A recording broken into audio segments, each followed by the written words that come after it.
Hey guys, Professor Bill, Comic Book University. Heroes in Crisis, issue number 4. Alright, let's get into who made this book, dude, because this is a wild book. This issue is called F This. No, seriously, it's right there. That's what this issue is called. We got Tom King on writing, Clay Mann art, Tomio Morey on colors, Clayton Cowles on letters, Trevor Hairsine and Rain Barretto on the cover, and the variant cover is Ryan Sook. Alright. So I love that we get a little bit of Tempest in the beginning, the original Aqualad, and he's getting drunk, because that's fully within his character. And he's pretty much saved by, making air quotes there, by Donna Troy. I love her confessional because it feels like her. You know, of all the heroes out there, it'd be hard for me to see Donna Troy as being broken. You know what I'm saying? Like, she's a tough girl. I know that you can always refer to individual issues and things like that, but as far as the overall arc of the character herself, I feel like she's just got such a great personality that she's fine, you know? Anyway, Wonder Woman sits down and interrogates Booster Gold, and she puts the lasso of truth around him. You know, he's got to hold on to it while he's explaining things. So she's still a little bit curious. She's like, you know, maybe you just believe that this happened. I don't know, but, you know, at the very least, you're not maliciously telling a lie. All right, so that's a big thing. That's really important. So she does kind of disqualify him for the idea that he may have actually killed people here. I know there are a lot of people who really don't like the way that Booster Gold has been written, but I do really want to point out that he did have a lot of trauma happened to him over that year while he was in that other space in the Tom King Batman story. You don't like the story, you don't like the story. That's whatever, man. But for me, I loved the story and I thought it was very realistic. I thought it was very believable, at least. So, one of my favorite parts here is a 3.5 or so, it's like 4 panels, but technically 3.5, whatever, of Batman and the Flash. And they're, you know, these are the two forensic scientists, right, in the DC universe. The Question hasn't appeared. I don't know if he will. But, you know, they're questioning, okay, well, we both know who did this person, and they both believe, you know, Flash believes it's Booster, and Batman believes it's Harley. And they're both just sitting there, and Flash is like, damn it. Like, they're not sure. They're not sure. They each have their own guesses. What do you call it? This scene right here, man, this scene is just beautiful because she doesn't talk. She doesn't talk until the very end. And all she's doing, looks like she's doing a striptease, but she's showing the bullet exit and entry wound. You know what I'm saying? Ah, God, that is a powerful scene where, you know, sorry guys, this is where Tom King gets to show this tragedy, and he's relying on his artist to actually get the scene across, although obviously he's scripting the scene. That was great, man. That was great. Excuse me, plotting the scene. That was just really powerful. And then when she shows up and actually sees Harley, you know, Harley, of course, gets into it right away with the idea of, okay, here comes the next hero fight, you know, hero-villain fight, because I'm the villain, they're the hero. I know a lot of people had a problem with, I didn't realize it was going to be quite as bad as it was. Like, I feel like people are just trying to find reasons to hate on this comic book and these stories, man. I didn't have as big of a problem with the Trinity and their quick little scuffle with Harley, and that's all I see it as. I don't see it as a fight. That wasn't a fight, you know what I'm saying? Like, if ever there's a time for Superman to just blitz somebody, that's the moment, you know, just boop, and then she's done. But he was out of sorts, you know, everybody was really out of sorts. They just saw their friends' bodies everywhere. They're dealing with some serious stuff. And Harley deals with stuff like that all the time. The only thing on her mind is, I'm going to try and explain something to these guys, and at the slightest sign of them not understanding my point or believing me, I'm out of there, you know? And she is nuts. You can't expect what she's about to do. You can't foresee what she's about to do next. If you couldn't, you know, they didn't see that coming. If you could see what she was about to do next, then it's the idea that, you know, you yourself are a bit crazy, right? No, that's the whole idea. They didn't see what she was going to do next. Nobody did. And what's more than that, this is just again in my opinion, she didn't kick the Justice League's ass.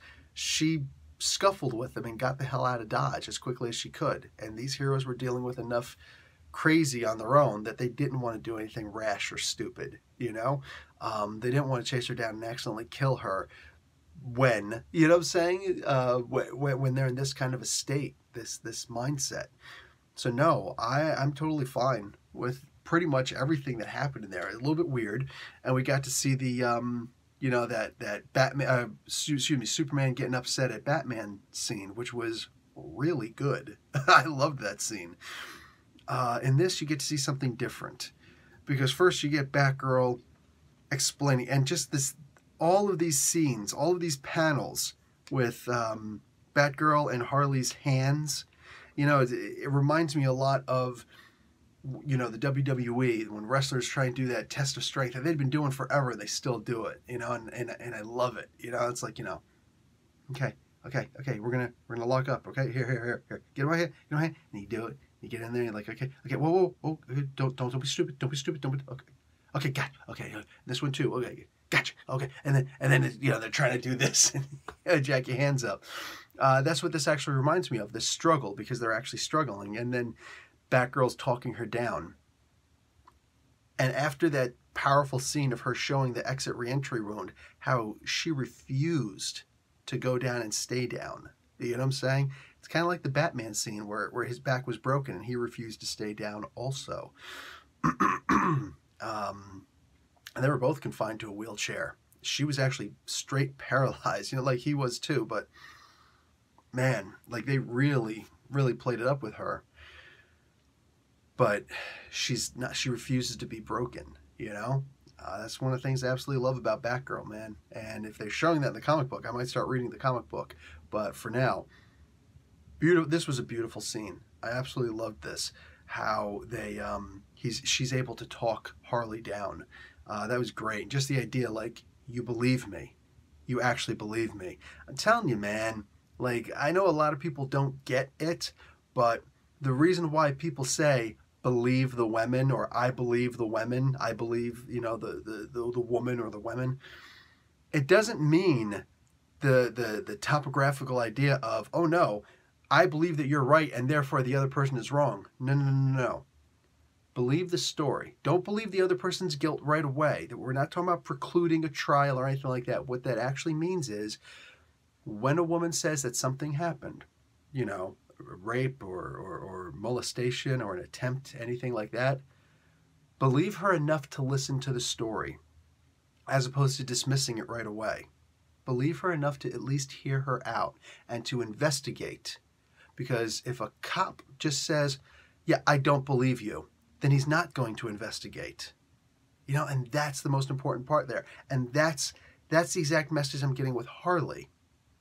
It's not the idea of, listen, I believe that you're innocent of all of this completely in every way, 100%, and that it must have been Booster. That's not what Batgirl is thinking at all.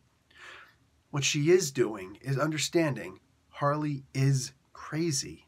She's got something up with her head. So I'm just going to go over here and I'm just going to simply believe her. That's it. They're not going after Booster. They're trying to find out what the problem is. That's it. And I thought that was beautiful. I loved that. I don't know what's going on with Black Canary and Green Arrow, but it's kind of cool. And I like Black Canary's attitude. That feels very Black Canary-esque. Like these scenes, man.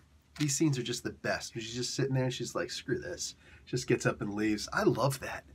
One of the best friendships in comic books, you know, that's often always overlooked, is Blue Beetle and Booster Gold. You know, the Ted Kord Blue Beetle. I really like this a lot. And Booster, you know, talking, and like Booster does for Blue Beetle does for Booster what Batgirl did for Harley in this. And it was really great. It was great to see that friend that you can rely on, you know, that you had ever since you were a kid, or, you know, or not since you were a kid, but, you know, that you've just had forever, and it's known that this is a great friendship, or just somebody, anybody believing you. I mean, man, this is great. I love the story. And the very end is the thing that really bugged me. And I don't know how exactly they're going to play this off, because this was played off fairly well. All right. Now, understand, when I'm saying I have a problem with anything that happened here, I'm not blaming the writer. I'm not blaming anybody for something. This is simply the situation that we're seeing, and this is a different take on Superman. This made me very angry at Superman. You know what I'm saying? Wonder Woman punching Batman's penny was just such a great moment. So, like, it felt like I was watching a movie or a segment. You know, I forgot that for a moment. I kind of like projected, and I thought, you know, in a sense that I wasn't reading a comic book anymore, that I was actually watching a movie, because this felt like cinematic. The way that they show the art in these final pages, it's so impressive. Like, this is fantastic plotting and artwork, man. The panel layouts, everything, perfect flow. It felt like symmetrical. It felt, like I said, it felt like I was watching a movie, not reading a comic book. Really impressive. Anyway, Batman and Wonder Woman's conversation with each other was great. And then all of a sudden, Superman decides to start talking. Now, what does Superman say? Basically, Superman goes and reveals that, okay, listen, there were tapes made. I don't know how, whatever. My buddy Matt from the comic book store goes and points out, oh yeah, Superman was asking about the tapes 2 issues ago or something like that. And I completely overlooked that, because I just looked at it as Batman says, no, there are no tapes. And maybe this is like a kryptonite moment where, no, I don't have kryptonite on me. Look, Superman knew that Batman had kryptonite on him. He knows he's got kryptonite on him. You know, do you really have the kryptonite on you? Oh, no, of course not. It's just one of those things where it's like you're just testing, will this guy lie to me? After all we've been through, he lied to me. And sometimes, friends do lie to each other to not hurt each other's feelings. You know what I'm saying? Maybe you're just not in a good place to hear what I've got to say right now. Oh, yeah, you know that guy who hates you? Yeah, well, that guy that you hate? Yeah, I was hanging out with him last night. Like, we were just hanging out and talking about sports and stuff like that. That's it. And this guy at this particular moment might feel like it's threatening, like, oh, you're choosing him over me? No, dude, you're just not in a good place right now. I'll talk to you about it tomorrow or next week or never, because it's not that important, There's no betrayal, just chill. Well, in this case, Superman does betray his friends. Now, he's not going to see it that way, because Superman has his own morals. And what's more than that, Superman has all the guns, all right? This statement, what I'm saying is more like the idea that, if everybody's got a gun, that gun is the great equalizer. As long as both parties have a gun, it doesn't matter how physically strong you are. You know what I'm saying? In general, the most that matters is how good is your sharpshooting as opposed to mine. How well have you trained with your gun as opposed to how well have I trained with mine? That sort of idea. But for the most part, we could both kill equally distance apart, and like it could be a one-shot kind of thing. It's the great equalizer theory, which doesn't quite work in reality, but you get the gist, I imagine. Superman is a reporter. Clark Kent is a reporter. So is his wife, Lois Lane. And Lois Lane is one of the most half ruthless, half boneheaded reporters in the world. She's the idealistic reporter. Like, she will go after the story no matter what and print it. And I appreciate that part of her character. I appreciate that part where Superman says, listen, she has a source. She told me who the source is because she knows I'm not going to tell anybody. But you got to understand journalistic integrity. We can't reveal our source. Now you look at the flip side of it. You just betrayed your friends over a source, over a story, because you think that the world needs to know this. Now let's take a deeper look and see my opinion on this. Imagine if you were seeking a therapist. Seeking a therapist in this country and many other countries is an ostracizing kind of thing.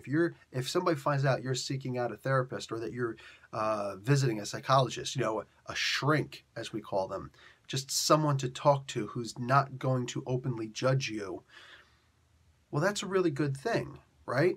But people find out about it, all of a sudden it's like, oh man, guy's a little broken. That girl's got some issues. Something like that. They've got baggage, right? It's something terrible if somebody finds out these things.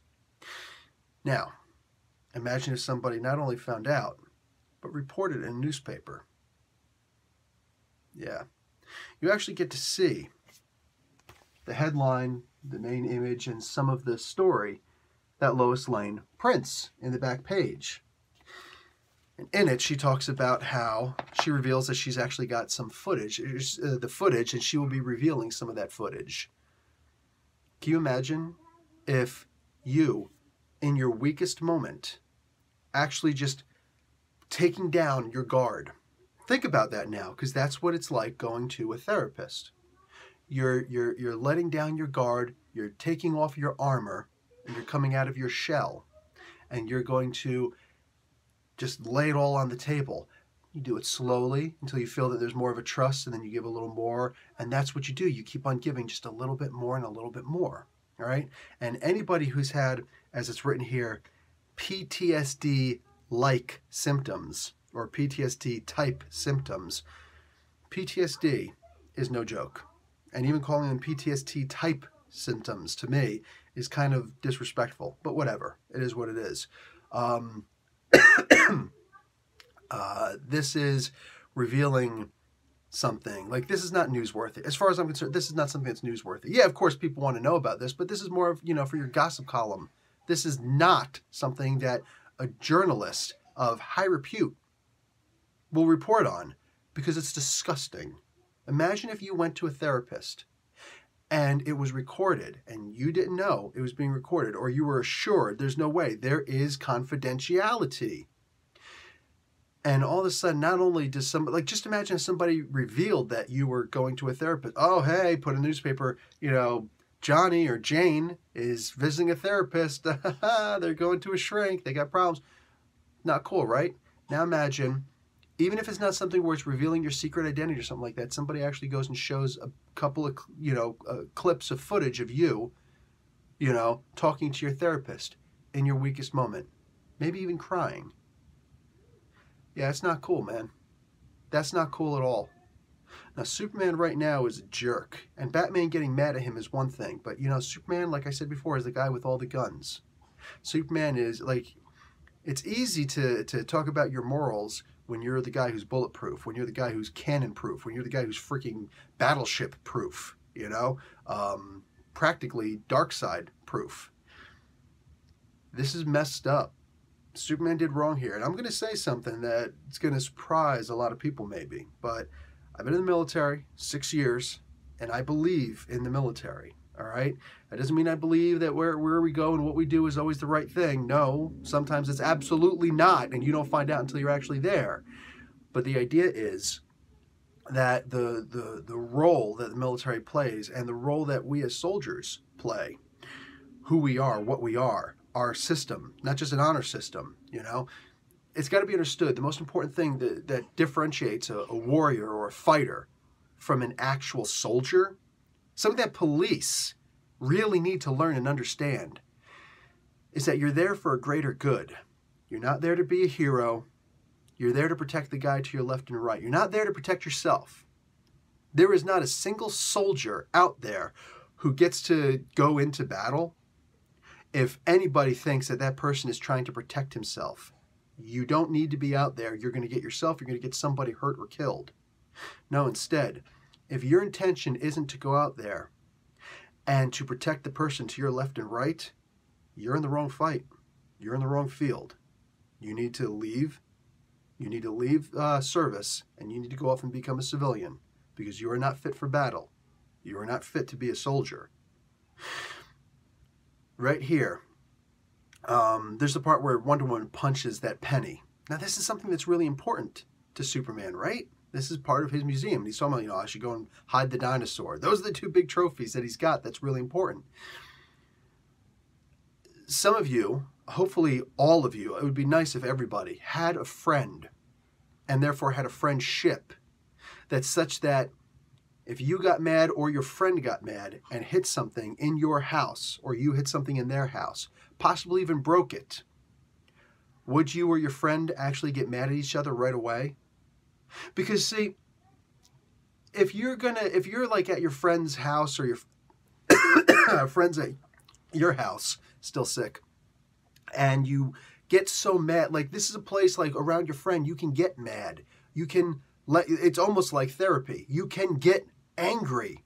You can let it go. And what if you're at your friend's house and you punch something? Oh, I would never do that. Okay, what about if your friend was at your house and punched something, hit something, kicked something, broke something, just one time, bang, had to let that aggression out. Because that's how aggression works. It's got to be let out. It's got to be vented. Maybe they hit your PlayStation or something important. It's just like, that's just what was around. You know what I'm saying? Or they put a hole in your wall.